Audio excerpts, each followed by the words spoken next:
제가 이렇게 어린 시절에 있었던 제 가장 기억에 남는 육상 경기가 있습니다. 뭐냐 하면 1988년에 서울 올림픽 때 그때 제가 이렇게 봤던 육상 경기가 기억나는데 88 올림픽에서 그 100m 남자 경주가 있었어요. 그 결승을 제가 기억합니다. 왜 기억하냐 하면 그 전 올림픽에서도 사관왕을 해서 육상에서 굉장히 아주 독보적인 존재가 있었습니다. 그리고 10초 안으로 100m를 달리는 유일한 사람이 있었습니다. 칼 루이스라고. 아마 칼 루이스 그러면 기억하시는 분들이 있을 거예요. 그 사람이 88 올림픽, 우리나라가 처음 올림픽을 개최하던 때에 한국에서 100m 달리기를 했습니다. 그때 또 후보가 있었는데 누가 있었냐 하면 100m 달리기에 만년 2등, 늘 2등밖에 못하는 달리기만 하면. 그래서 잘 기억나지 않는 사람이 있었어요. 자메이카 출신의 캐나다 이민자였던 벤 존슨입니다. 그런데 왜 기억하냐 하면 그날 100m 결승에서 매번 2등밖에 못하던 벤 존슨이 무려 칼 루이스보다 한 발짝이나 더 차이가 날 만큼 엄청 빠르게 1등으로 들어왔습니다. 그리고 그날 100m 경기에 4위까지가 다 10초 안에 달렸습니다. 엄청 기록이 좋았던 거거든요. 그래서 제가 되게 기억에 인생은 저렇게 역전하는 거야 뭐 이러면서 기억이 나요. 그랬던 제 어린 시절에 제가 10대 때. 근데 재밌는 건 뭐냐 하면 그로부터 며칠 뒤에 뉴스에 이런 소식이 나왔습니다. 벤 존슨이 금지된 약물을 복용했다는 이유로 금메달을 박탈당합니다. 그리고 칼 루이스와 나머지 10초 안에 뛰었던 세 사람이 금은 동메달을 땄습니다. 벤 존슨은 그 이후에도 약물을 복용해가지고 그는 여러 번 금메달을 박탈당하고 그리고 육상계에서 쫓겨났습니다. 잘 달렸습니다. 그러나 스스로의 양심을 저버린 부끄러운 마무리로 그는 인생을 정리해야 했습니다. 저는 신앙의 우리의 경주에서도 우리는 이런 두 가지 유형의 주자들을 만날 수 있다고 생각합니다. 첫 번째는 처음에는 잘 달리다가 마지막에 부끄러운 퇴장을 하는 그런 달리기 선수들. 그런가 하면 처음은 힘들었지만 그러나 마지막에는 빛나는 승리로 인생을 장식하는 경주자들이 믿음의 도상에는 항상 있습니다. 오늘 본문에 나오는 주인공인 야곱은 그 유형에서 두 번째 유형에 속한다고 말할 수가 있습니다. 처음에 야곱의 인생은 매우 부끄러운 신앙인의 모습이었습니다. 그가 하나님을 안다고 말했지만 그의 인생은 결코 하나님과는 상관없는 인생이었습니다. 그러나 그의 인생이 점점 후반을 향해 달려갈수록 그의 인생의 결승점이 가까울수록 그는 진지한 삶의 변화를 경험하고 그리고 마지막에는 아름답게 그는 임종을 맞이하는 그런 모습을 우리에게 보여주었습니다. 여러분도 마지막이 아름다운 사람이 되고 싶지 않습니까? 제가 신앙생활을 하면서 교회에 있으면서 사람들을 만날 때 제일 아쉬운 게 이거예요. 퇴장이 아름답지 못한 사람들이 많아요. 우리 해밀턴 지구촌 교회에 오는 사람들도 많고 나는 사람도 많습니다. 떠나는 사람도 많습니다. 중요한 건 이것입니다. 떠날 때 아름답게 떠나야 한다는 사실. 사람들은요, 마지막을 기억합니다. 처음에 등장이 멋있는 사람을 기억하지 않고 사람들은 마지막 떠남의 뒷모습을 기억합니다. 자녀들도 부모의 마지막 떠나는 모습을 기억합니다. 중요한 것은 이것입니다. 그렇다면 우리는 우리의 인생의 마지막이 어떻게 아름다울 수가 있을까요? 오늘 히브리서 기자는 믿음으로 야곱이 죽을 때에 아름다운 모습을 가졌다고 설명해 줍니다. 과연 야곱에게 있어서의 믿음은 무엇이었기에 그는 아름다운 인생으로 그의 삶을 마무리할 수 있었을까요? 야곱에게 있어서의 믿음, 그것은 무엇입니까? 첫 번째로 믿음은 오늘을 믿음으로 사는 것입니다. 정말 믿음의 사람은 오늘을 믿음으로 삽니다. 저는 제일 안타까운 사람들이 이거예요. 맨날 결심만 하는 사람. 오늘은 아무것도 안 하고 내일부터 하겠다는 사람. 그러나 여러분, 내일의 믿음의 완성은 오늘을 믿음으로 산 자만이 경험할 수 있는 것입니다. 오늘 한 걸음을 믿음으로 발을 떼낸 사람만 믿음의 아름다운 성숙을 경험하게 됩니다. 오늘 본문은 이렇게 시작합니다. 히브리서 11장 21절에 이렇게 시작합니다. 믿음으로 야곱은 죽을 때에. 우리가 여러분 믿음으로 죽을 수 있다면 얼마나 좋겠습니까? 그러나 인생을 평상시에 소위 개판으로 살다가 갑자기 믿음으로 죽을 수는 없습니다. 그것은 불가능한 것입니다. 그래서 레오나르도 다빈치는 이렇게 말했습니다. 잘 보낸 하루가 평안한 저녁을 잠을 허락하듯 잘 보낸 일생이 편안한 죽음을 허락한다. 그렇습니다. 믿음으로 죽기 위해서는 여러분 믿음으로 인생을 살아야 합니다. 야곱은 처음부터 믿음이 좋았던 일관성 있는 믿음의 사람은 아니었습니다. 오히려 야곱은 젊은 날 목적을 위해서라면, 그것을 쟁취하기 위해서라면 그는 수단과 방법을 가리지 않았던 사람이에요. 그는 형의 장자권을 빼앗기 위해서 형 에서의 고통, 그런 배고픔을 오히려 이용하는 그는 굉장히 기회주의자적인, 그리고 때로는 치사한 인생을 사는 사람이었습니다. 치사하게 사는데 치사함이 전혀 부끄럽지 않았던 사람, 그가 야곱이었습니다.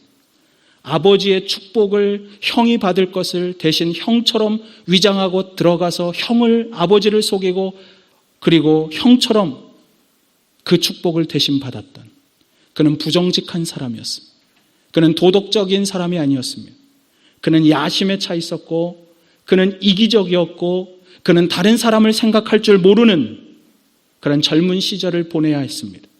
그가 그래서 형을 피해서 도망을 가는 길이었어요. 그가 집을 떠나서 그는 잠깐 동안 피해 있으려고 어머니의 말을 따라서 외삼촌 라반의 집에 갔지만 그는 그곳에서 25년이 넘는 시간을 보냈고, 그리고 그가 다시 돌아오게 됩니다. 그가 돌아오는 날 그는 한 강을 건너야 했습니다. 야복강이었습니다.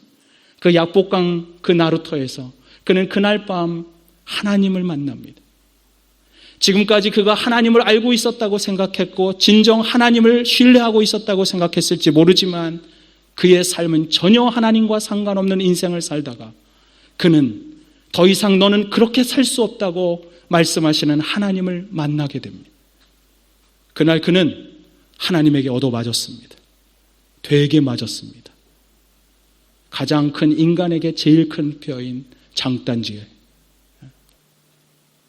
환도뼈라고 옛날에는 성경에 써있어요. 그것을 얻어맞고 뼈가 부러지고 절뚝발이가 되고 그제서야 알았어요. 인생은 내가 쟁취하고 내가 붙잡으면서 사는 것인 줄 알았지만 인생은 이 세상의 것을 놓고 하나님을 붙잡을 때만 비로소 살아갈 수 있다는 것을. 그는 야복강에서 하나님을 만난 이후부터 그는 서서히 변화되기 시작했습니다. 그러나 완전한 변화는 아니었어요. 그는 성자가 되지 않았습니다. 그는 그래도 여전히 치사했어요. 여러분, 남자가, 하여튼 우리의 믿음의 조상들은 남자가 보여주지 말아야 될 엄청 치사한 건 다 보여줘요. 아브라함은 와이프를 와이프라고 말 못하고, 그 아들 이삭도 와이프라고 말 못하고, 손자인 야곱은 무슨 짓을 하는 줄 아시죠? 자기 하나 살겠다고 앞에다가는 제일 좋은 재물들 형에게 보내고, 그 다음 2열 나에게 사랑을 덜 받는 레아와 그 아들들, 3열 그나마 내가 제일 사랑하는 라헬과 나머지, 그리고 맨 뒤에 다 죽어도 나는 살겠다. 하나님 만나도 인간이 그럴 수가 있어요. 옆 사람에게 이렇게 인사하세요. 인간은 원래 그런 거래요. 인간이 원래 그런 거예요. 하나님 만나서 얻어 터졌는데, 그래서 이제는 인간적인 건 내려놓겠다고 해놓고도 그래서 조금은 바뀐 것 같았지만 여전히 그는 그런 인생을 살아요. 그러나 중요한 것은 이것입니다. 그가 인생에서 나이가 들고 노년에 가까울수록 그의 머리에 흰 눈이 내리고 그의 얼굴에 주름이 깊어질수록 그는 매우 변화된 인생을 살기 시작합니다. 그가 결정적으로 바뀐 것, 그것을 우리가 확인할 수 있는 장이 창세기 43장입니다. 창세기 43장에 보면 야곱의 나이가 130살이 됐습니다. 노구를 이끌고 그가 인생을 살던 어느 날 그의 집에 가뭄이 들었습니다. 그래서 먹을 것이 하나도 없었어요. 곡식이 없었어요. 그래서 어떻게 해요? 아들들을 저 멀리 있는 이집트에 보냅니다. 거기 가서 곡식을 얻어오라고. 한 번 갔다가 잘 얻어왔어요. 두 번째 다시 여전히 가물어서 다시 그 아들들을 이집트로 보냅니다. 그런데 돌아왔는데 그 아들들이 이렇게 보고하는 겁니다. 아버지, 막내 베냐민을 놓고 왔어요. 그리고 시므온도 놓고 왔어요. 저희들밖에 못 왔어요, 아버지. 옛날 같았으면 야곱이 이렇게 말했어요. 아니, 네가 요셉도 이뤄놓고 너희들이, 아마 그의 혈기가 왕성할 때 같았으면 그런 이집트로 어떻게 해서든 그 아들을 빼내기 위해 자기의 노력과 술수를 부렸을지 몰라요. 그런데 어떻게 대답하는 줄 아세요? 그는 이렇게 대답합니다. 창세기 43장 14절에 보면 전능하신 하나님께서 그 사람 앞에서 너희에게 은혜를 베푸사, 다시 말하면 이집트의 총리가 붙잡아놨다는 말을 듣고 그 사람에게 하나님이 은혜를 베푸셔서 그 사람으로 너희 다른 형제와 베냐민을 돌려보내게 하시기를 원하노라. 그러면서 그 뒤에 말이 이거예요. 내가 자식을 잃게 되면 그 다음 뭐라고요? 이르리라. 전혀 야곱답지 않은 고백입니다. 이기적이고 무언가를 쟁취해야 했고 그래서 무언가 잃는 것에 대해서는 언제나 두려움을 갖고 오히려 그것을 회피하며 반드시 얻어냈던 야곱의 인생에게는 결코 있을 수 없는 신앙의 고백이었습니다. 그가 이렇게 말할 수 있었던 이유는 그는 그의 고백처럼 하나님을 전능하신 하나님으로 그가 정말 믿었기 때문입니다. 그는 마침내 믿음의 사람이 된 것입니다. 이제 믿음으로 당당하지만 그러나 담담하게 그는 죽음을 맞이합니다. 그러므로 야곱에게 있어서 죽음은 그의 믿음이 완성되는 순간이었습니다. 성도 여러분, 믿음으로 죽기 위해서는 믿음으로 오늘을 걸어가야 합니다. 오늘을 한 걸음씩 믿음으로 산 자만이 믿음으로 죽을 수가 있는 것입니다.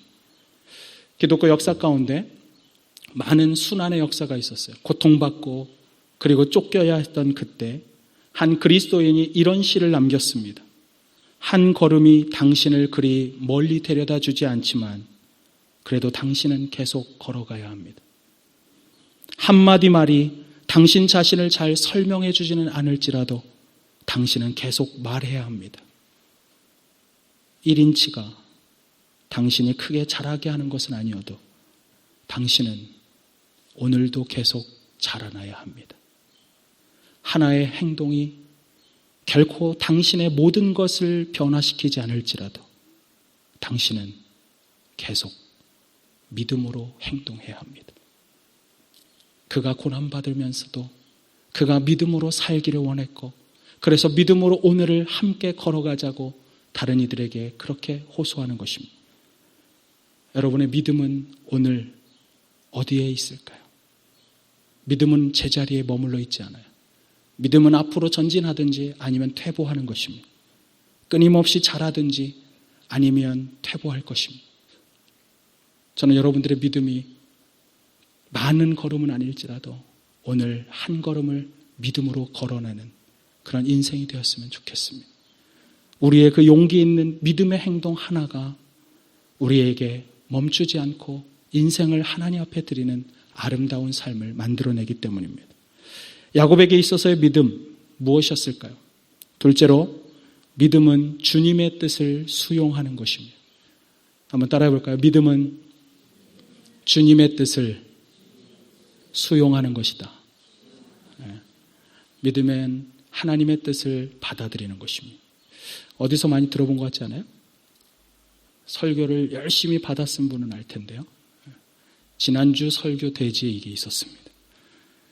이삭의 믿음을 이야기할 때 이삭은 자신의 뜻을 따라서 하나님의 뜻을 처음엔 거부했지만 그러나 믿음으로 하나님의 뜻을 수용합니다. 그런데 이삭이 그렇게 했던 것과 똑같은 장면이 오늘 성경에도 오버랩이 되고 있습니다. 그 장면을 오늘 성경에 보면 히브리서는 이렇게 말해요. 믿음으로 야곱은 죽을 때에 요셉의 각 아들에게 축복하고, 야곱이 죽을 때 아들을 축복했어요. 마치 이삭이 그 아들을 축복한 것처럼. 그 장면이 어디냐 하면 구약성경 창세기 48장 1절입니다. 창세기 48장에 보면 1절에 야곱이 나이가 너무 많이 들어서 병이 들었습니다. 그랬을 때 병 들었다는 이야기를 듣고 요셉이 병문안 차 아버지에게 두 아들과 함께 갑니다. 그리고 야곱은 그 요셉이 두 아들과 함께 왔다는 소식을 듣고 그가 침대에서 일어났습니다. 그리고 뭘 하냐 하면 요셉의 두 아들을 축복하기 시작합니다. 요셉의 두 아들이 있어요. 창세기 48장에 보시면 1절에 요셉의 두 아들이 누구냐면 므낫세와 에브라임입니다. 므낫세가 첫째고 둘째는 에브라임입니다. 요셉은 당연히 누구를 장자로서 축복해 주기를 원했겠어요? 첫째인 므낫세예요. 첫째인 므낫세가 장자의 축복을 받기를 원했어요. 그런데 43장 13절에 보면 어떻게 할까요? 그 축복을 받기 위해서 우리 한번 읽어볼까요? 48장, 창세기 48장 13절 같이 한번 읽어보겠습니다. 시작. 오른손으로는 에브라임을 이스라엘의 왼손을 향하게 하고 왼손으로는 므낫세를 이스라엘의 오른손을 향하게 하여 이끌어 그에게 가까이 나아가며. 여러분, 성경에서 오른손은 하나님의 권능 혹은 power of God, 하나님의 능력을 상징합니다. 그래서 장자를 축복할 때 오른쪽으로 축복하는 거예요. 지금 병들어서 있던 이 야곱이 간신히 침대에 걸터 앉아서 혹은 위에 앉아서 이 두 아들을 축복할 때 이렇게 축복하겠죠. 그죠? 그러니까 오른손에 축복을 하게 하려고 요셉이 자기의 큰 아들 므낫세를 이렇게 뒤로 하며 왼손으로 밀어서 오른손에 가까이 대도록 앉게 한 것입니다. 므낫세를 야곱의 오른팔 앞에 앉게 하고 그 다음에 에브라임을 둘째를 왼손 앞에 앉게 했어요. 그리고 축복을 합니다. 그런데 어떻게 축복하냐면 야곱이 이렇게 축복해야 되는데 이렇게 하지 않고 이렇게 합니다. 손을 X자로 크로스 해가지고 축복하는 거예요. 그 장면이 어디냐 하면 우리가 함께 보시면 14절 한번 읽어볼게요. 14절 시작. 이스라엘이 오른손을 펴서 차남 에브라임의 머리에 얹고 왼손을 펴서 므낫세 머리 위에 얹으니 므낫세는 장자라도 팔을 엇받고 얹었더라. 지금 여기 므낫세가 있고 여기 에브라임이 있으니까 이렇게 축복할 줄 알았는데 오른손으로는 둘째인 에브라임에게 갔고 그리고 왼손으로는 첫째인 므낫세에게 간 것입니다. 근데 재밌는 게 이거예요. 처음에 므낫세와 에브라임이라고 48장에 써 있다가 이 축복이 있을 다음부터 에브라임과 므낫세라고 성경은 기록해요. 성경에 쓸 때. 다른 그 뒤에 장면을 보면 48장 1절에는 분명히 첫째인 므낫세와 에브라임이에요. 근데 그 다음에부터는 에브라임과 므낫세라고 써요. 하나님의 뜻은 둘째에게 가고 있었던 것입니다. 그런데 재밌는 건 이거예요. 요셉이 그게 싫었어요.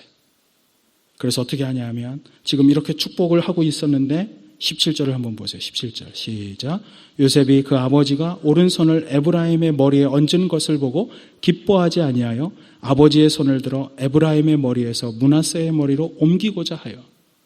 이렇게 지금 축복을 하고 막 축복의 말을 하고 있는데 이걸 옮기려고 하는 거예요. 아마 요셉이 이렇게 생각했을 거예요. 147세가 됐더니 우리 아버지가 노망이 드셨나 보다. 우리 아버지가 안 하던 실수를 하신다. 이게 지금 마지막 죽음의 임종의 장면이거든. 그래서 17절 이후 18절에 보면 요셉이 이렇게 말합니다. 그의 아버지에게 이르되, 한번 같이 읽겠습니다. 시작. 아버지여 그리 마옵소서. 이는 장자니 오른손을 그의 머리에 얹으소서 하였습니다. 오른손을 얹으시라고. 지금 아버지가 실수하고 있어요. 잘못하고 있어요. 그런데 야곱의 대답이 놀랍습니다. 19절이에요. 그의 아버지가 허락하지 아니하며 이르되 나도 안다 내 아들아 나도 안다. 지금 두 번 말했어요. 나도 안다 내 아들아 나도 안다. 결코 지금 야곱은 실수하는 것이 아닙니다. 그가 병이 들었고 그가 지금 죽음의 순간이 가까웠음을 알고 축복하고 있지만 그럼에도 그는 결코 실수하지 않았습니다. 과거에 그는 아버지의 실수를 통해서 축복받았어요. 그런데 놀라운 것은 그 아버지의 실수를 보고 아버지를 자기가 속였지만 그러나 그 야곱은 이삭처럼 실수하지도 않았고 그리고 그는 실수하거나 속지 않았다는 사실입니다. 그는 왜 그렇게 했을까요? 왜냐하면 자신의 뜻이 아니라 그는 하나님의 뜻을 따르기로 결정했기 때문입니다. 지금 요셉이라면 자신이 얼마나 사랑하는 아들이, 자신의 유일하게 사랑하는 아내였던 라헬을 통해서 낳은 아들, 그리고 그가 아주 어린 시절 그를 잃어버린 줄 알고 죽은 줄 알고 있었던 그가 애굽의 총리가 돼서 만났습니다. 그리고 나이 130이 됐을 때 그는 거의 인생의 끝말에 이 요셉을 만났고 그리고 자신의 70명의 가족이 그곳에 내려가서 살 수 있도록 허락해 준 너무나도 감사한 사람입니다. 그런데 중요한 건 뭐냐 하면 그럼에도 불구하고 그 요셉의 뜻을 따르거나 인간적인 정을 따라가는 것이 아니라 그는 오히려 그 요셉 앞에서 하나님의 뜻을 행하는 진정한 믿음의 모습을 보여주고 있다는 사실입니다. 오히려 그는 하나님의 뜻이 사람의 뜻보다 훨씬 더 중요함을 알고 있었다는 사실입니다. 여러분, 이것이 믿음인 것입니다. 우리가 어떤 일을 할 때 우리는 하나님의 뜻과 상관없이 일할 수가 있습니다.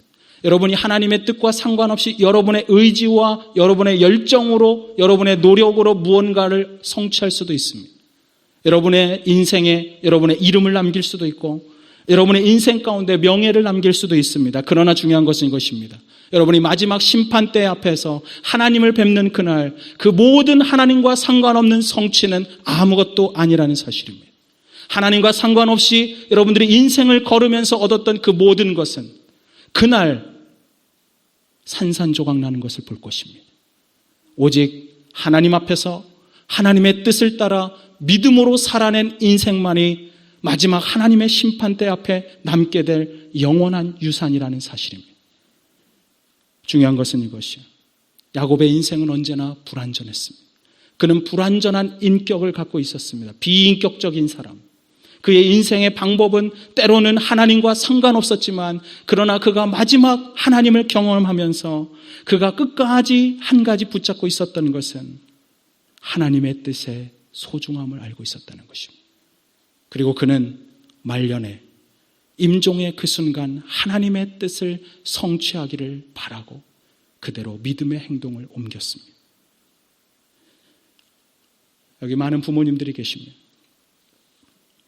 우리가 자녀들에게 남겨야 될 유산이 있다면 뭐가 있을까요? 여러분들이 여러분의 자녀에게 오늘 같이 예배하고 있는 우리의 자녀에게 무엇을 남기기를 원하십니까?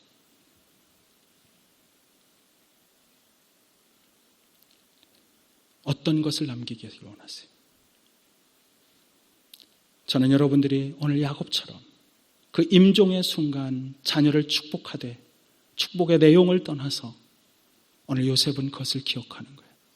내 아버지는 하나님의 뜻을 결국에는 따르는 인생을 살아내셨다. 마지막 임종의 순간 그는 유언도 했고 그리고 그는 예배도 했지만 무엇보다 하나님의 뜻을 따르는 삶을 나에게 보여주셨다. 왜냐하면 그것만이 영원한 세계에서 영원토록 남을 유일한 유산이기 때문이었습니다. 사랑하는 성도 여러분, 여러분들이 자녀에게 남겨줄 가장 위대한 유산은 레거시, 그것은 바로 믿음의 삶인 것입니다. 어떤 학자는 이렇게 말해요. 야곱이 어떻게 이삭이 그렇게 자기의 뜻대로 축복하는 모습 속에서 오히려 그는 하나님의 뜻대로 축복하는 것을 배웠을까? 그 이유는 아버지 때문이었다고. 자신이 아버지를 속였고 그래서 아버지는 실수해서 자신을 축복했을지 모르지만 실수에도 불구하고 여전히 하나님의 뜻을 수행하고 있었던 것을 바라본 야곱은 이제는 하나님의 뜻대로 살기를 결정했다고. 여러분, 자녀는 부모의 삶의 모습에서 배웁니다. 여러분의 자녀를 축복하기를 원하십니까? 그러면 믿음으로 살아내십시오. 믿음의 유산이 가장 위대한 유산인 것입니다. 믿음으로 축복하는 것이, 믿음으로 살아낸 삶만이 가장 축복된 삶입니다. 저는 여러분들이 인생을 살아내며 가장 위대한 유산을 축복으로 자녀들에게 남길 수 있는 그런 위대한 믿음의 사람들이 다 되기를 주님 이름으로 축원합니다.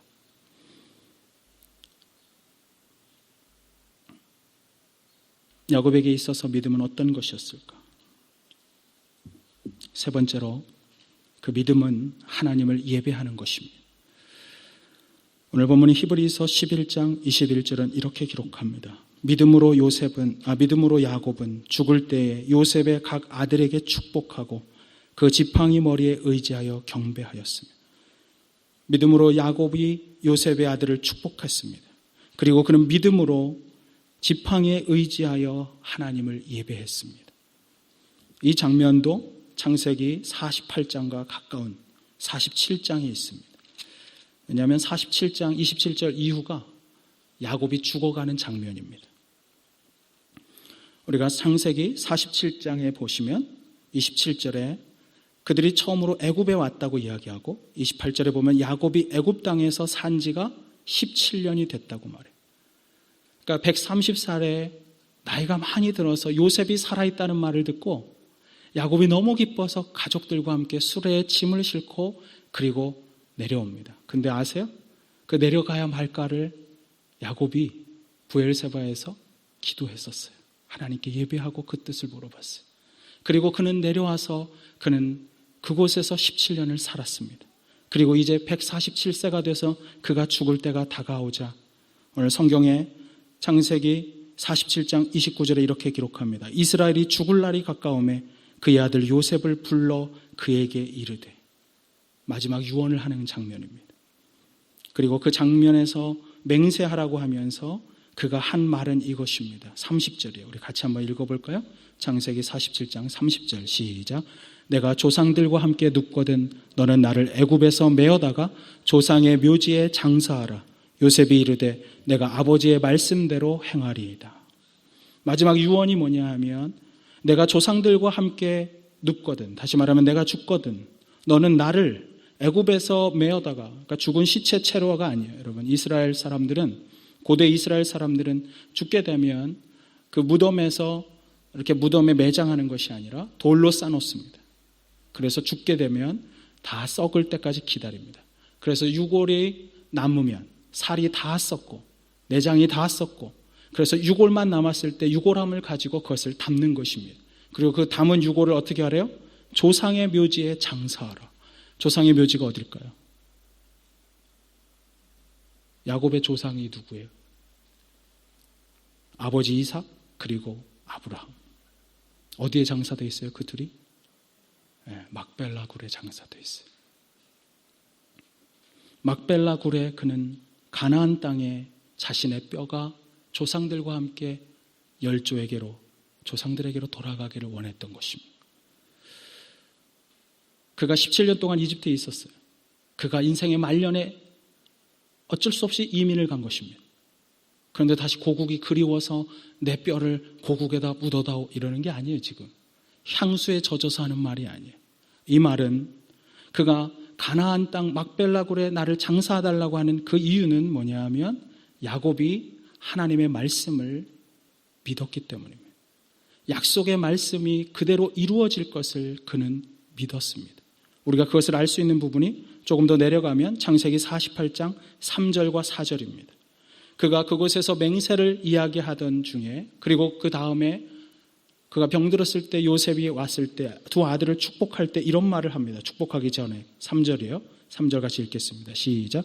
요셉에게 이르되 이전에 가나안 땅 루스에서 전능하신 하나님이 내게 나타나사 복을 주시며, 4절입니다. 내게 이르되 내가 너로 생육하고 번성하게 하여 내게서 많은 백성이 나게 하고 내가 이 땅을 내 후손에게 주어 영원한 소유가 되게 하리라 하셨더라. 여러분, 3절에 있는 루스가 어디예요? 루스가 어디냐 하면, 여러분 베델 아시죠? 베델의 옛날 이름이 루스입니다. 거기가 어디냐? 베델이란 뜻은 하나님의 집이잖아요. 왜 하나님의 집이라고 이름 붙였어요? 야곱이 형 에서의 축복을 빼앗고 그가 라반의 집, 외삼촌 집으로 도망가다가 혼자 지쳐서 밤에 잠이 들었습니다. 그날 밤 돌베개를 베고 하늘을 이불 삼아 들판에서 홀로 잠든 그 밤 하나님이 그를 찾아갔습니다. 그동안 가족들 틈에서만 예배하고 있었던 그 어느 날 혼자 인간적인 마음으로 도망자가 된 그를 사랑하셔서 하나님이 그를 찾아가셨습니다.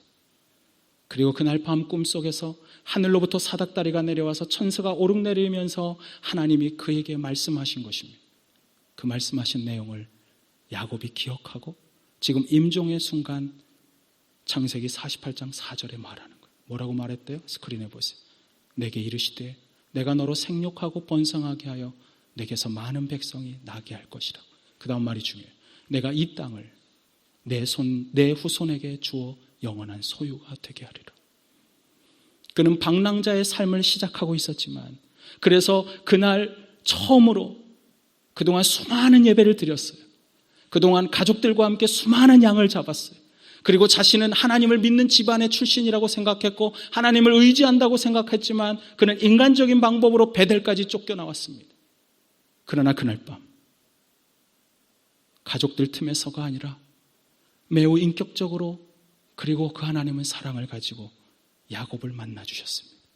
그가 하나님을 만난 그 순간 그에게 말씀하신 하나님의 말씀을 그는 147세가 될 때까지 잊지 않고 그 말씀을 붙잡고 살았다는 것입니다. 때때로 사람들은 하나님을 처음 만났던 것을 기억합니다. 그러나 죽음의 순간에 그것을 잊어버리기도 합니다. 그러나 야곱은 죽을 때까지 잊지 않았습니다. 그 말씀대로 될 것을, 하나님의 뜻은 반드시 성취될 것을 그는 믿은 것입니다. 그것을 우리가 확신하는 이유가, 그걸 어떻게 할 수 있냐고요? 그것은 이것입니다. 바로 그 앞절에서 요셉에게 맹세하라고 말할 때 여러분 생각해 보세요. 야곱은 자기가 지금 죽는 거예요.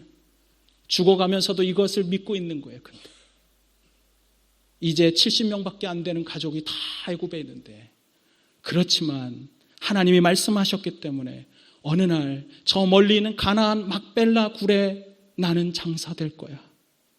요셉아, 말씀이 이루어지는 것을 기억해라. 그리고 너는 반드시 나를 그때 막벨라 굴에 내 조상의 묘지에 나를 장사해야 하느니라. 그것을 맹세하게 한 것입니다.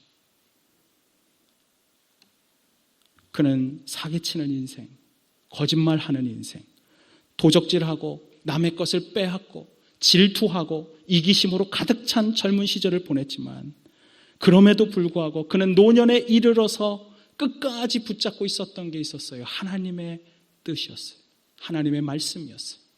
그 말씀은 반드시 이루어질 것이고 나만이 아니라 내 후손에게도 반드시 이루어질 것을 알았기 때문에 누구에게 부탁해요? 요셉에게 부탁하는 것이에요.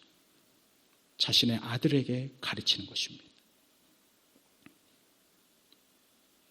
그는 죽어가지만 내 자손들이 가나안에 갈 것을 믿음으로 본 것입니다.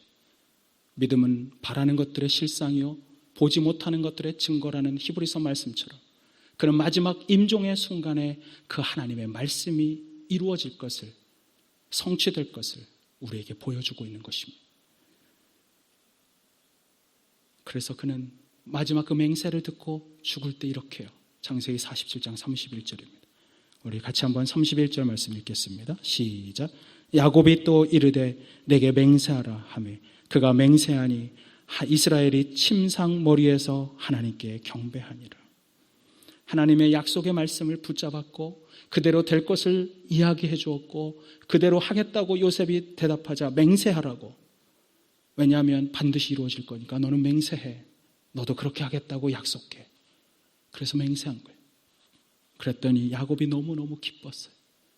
그는 죽지만 하나님의 말씀이 이루어질 것을 바라보면서 그 하나님 앞에 노구의 이 병든 몸을 일으켜 세워서 지팡이에 의지해서 간신히 일어났지만 하나님께 경배한 것입니다. 신실하신 하나님, 반드시 약속을 지키실 하나님, 그 전능하신 하나님을 바라보며 그는 마지막 죽음의 순간까지 예배하고 있었습니다. 그리고 그 다음 장에 가면 그 일이 있은 이후에 그는 병들어서 누워있다가 요셉이 병들었다는 소식을 듣고 왔을 때 두 요셉의 아들을 축복하고 하나님의 뜻을 따라 축복하고 그리고 나머지 자신의 아들들을 축복하고 49장 마지막 절에 이렇게 끝납니다. 그는 두 발을 모으고 누웠고 그는 숨을 거두었다고.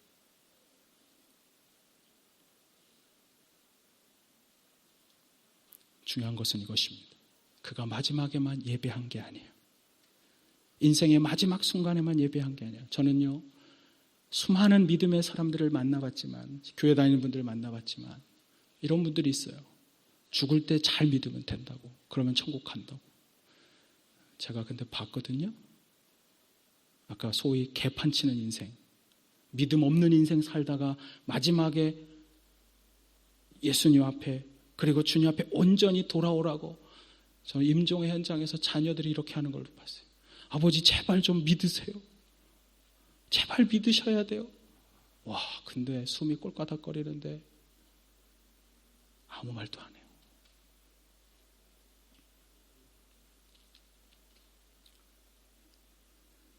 야곱이 마지막 예배할 수 있었던 이유는 저는 베델에서 하나님을 만난 사건 때문이라고 생각해요.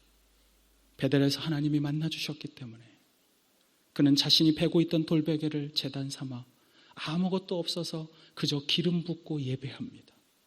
그러나 그 예배를 하나님 받으셨습니다. 그리고 그는 말합니다.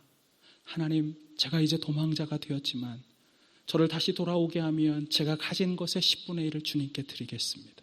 11조를 서원을 합니다. 그리고 더 중요한 건 그 다음이에요. 나와 함께 하신다면 하나님은 나의 하나님이 될 것입니다. 그리고 그는 마지막까지 죽는 그 순간 그 하나님이 나의 하나님인 것을 예배의 방식으로 믿음으로 고백한 것입니다. 저는 여러분들이 일상의 순간에 진정한 예배를 드릴 수 있게 되길 바라요. 야곱의 본격적인 예배는 그때부터 시작됐습니다. 그의 평생은 수많은 실수투성이었지만 그럼에도 그는 예배를 포기하지 않았습니다.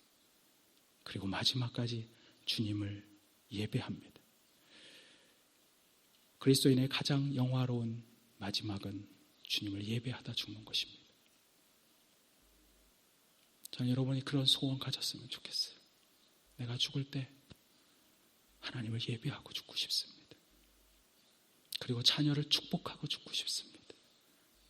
내 사랑하는 아이들을 나는 죽지만 하나님께서 이 아이들을 통해 하나님의 뜻을 이루어갈 것을 믿음으로 바라보며 저들을 축복하고 경배하고 죽게 하옵소서. 그게 여러분의 삶의 마지막 그런 삶의 모습이었으면 좋겠어요. 하나님을 예배하는 삶. 여러분, 거기서 우리의 삶이 살아나는 것입니다. 여러분, 다시 한번 부탁드리고 싶어요. 여러분의 예배를 온전히 하나님께 드리십시오. 예배의 방관자가 되거나 예배의 구경꾼이 되지 마시고 찬양할 때든지 예배할 때 하나님을 진정으로 예배하는 예배자가 되십시오. 예배를 소홀히 하지 마십시오. 내 인생의 그 어떤 것보다 예배를 소중히 여기면 하나님이 여러분을 소중하게 여기실 것입니다. 여러분의 삶에서 예배가 살아나면 여러분의 인생이 살아날 것입니다. 여러분이 하나님을 진정으로 예배하는 삶을 살 때 여러분의 자녀들도 진정으로 주님의 품 안에서 인생을 살아가게 될 것입니다. 저는 우리들 모두가 이 아름다운 빛나는 황혼을 맞이할 수 있는 그런 믿음의 사람이 되기를 주님의 이름으로 축원합니다. 우리 함께 기도하겠습니다. 이 시간